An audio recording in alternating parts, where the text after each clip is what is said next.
Hi, goeiedag julle, ek groet julle hier so op die channel. Ek hoop dat jy vandag 'n geseënde dag sal hê en alles.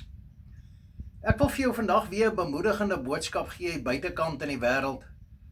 Dit gaan oor as die punch te rof word.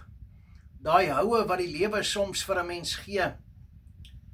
Weet jy, God ontferm hom elke keer weer oor ons. Jy weet, ek kon nie mooi Johannes 3 vers 16 en 17 op 'n stadium in my lewe verstaan nie, dat God ons so lief het dat hy sy seun Jesus gestuur het om vir ons sondes te betaal met sy kruisdood, met sy liggaam en bloed, sodat die wie in hom glo gered kan word en die ewige lewe kan beerf. Johannes 3 vers 16 en 17.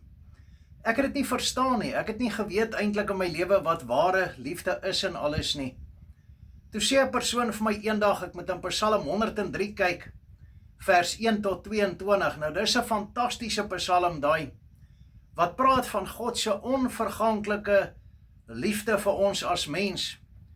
En ek wil vir jou vandag bemoedig, vir wie die punch te hard raak en te rof raak, met vers 13 en 14, wat daar so staan.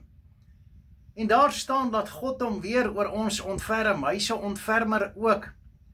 Die wat hom vrees, wat diepe eerbied, ontzag en respek het vir God. En hy hou in gedagte dat ek en jy net sy maaksels van stof is.